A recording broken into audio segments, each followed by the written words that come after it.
Welcome back, children. Let's begin with the second part of the video.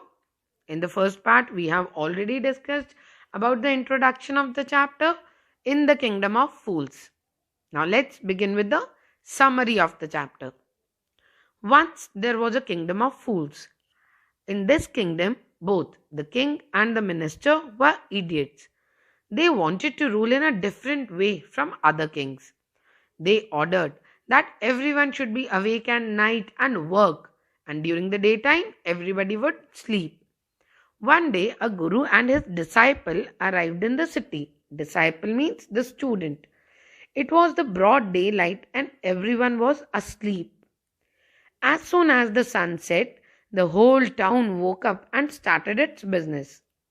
The two men were hungry. They went to buy some groceries. They found that everything cost the same, a single dudu. Dudu here is the currency of that kingdom.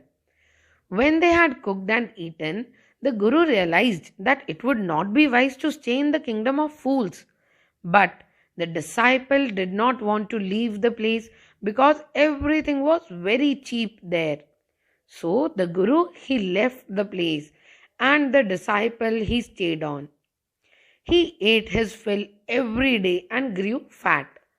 One day a thief broke into a rich merchant's house by making a hole in the wall.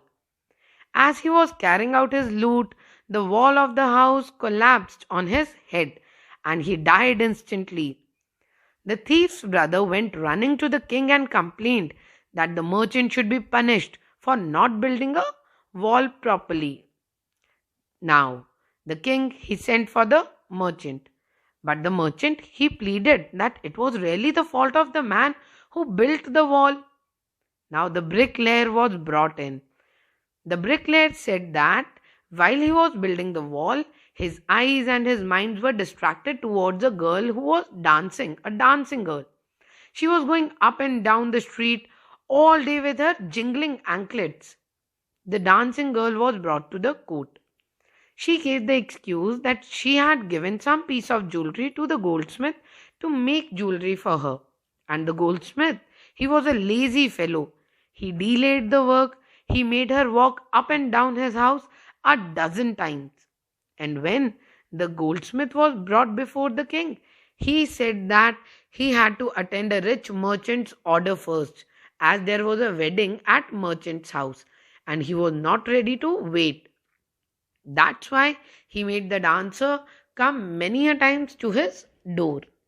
The king asked him the rich merchant's name, and he was none other than the same merchant whose wall had fallen.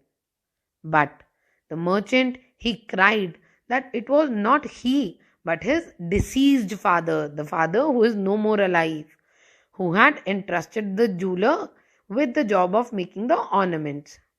At this time, the king remarked that it was proper to punish him in place of his father, because in the way he has inherited all the properties of his father, he has automatically inherited the sins also. So now the merchant will be punished at place of his father. A new stake was ordered to be made ready for the execution of the punishment. Now a stake was ordered on which the person was going to be hanged. Then what happened? It occurred to the king that the rich merchant was too thin to be properly executed on the stake. Now, the king and the minister, they discussed the things. It was decided that a fat man should be found to fit the stake. Then, the eyes of the servant fell on the disciple who had grew fattened because of eating day and night. He was eating bananas, rice, wheat and ghee. He was taken to the king.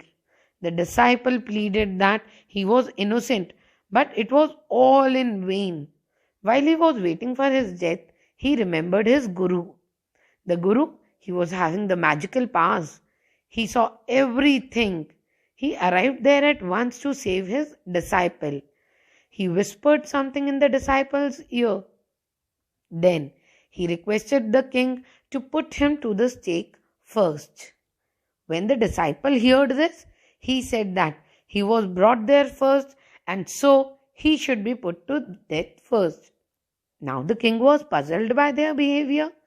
He asked why each of them wanted to die first. The Guru very hesitatingly told him that whoever died on the stake first would be reborn as the king of that country, and the one who died next would be the future minister of the country. The king did not want to lose the kingdom to someone else in his next round of life.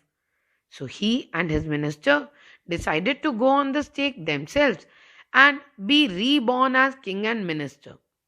The king told the executioners to put to death the first man who come to them and then do the same to the second man. The sequence should not be broken. That night, the king and the minister, they went very secretly to the prison and released the Guru and the disciple. They then disguised themselves as the two.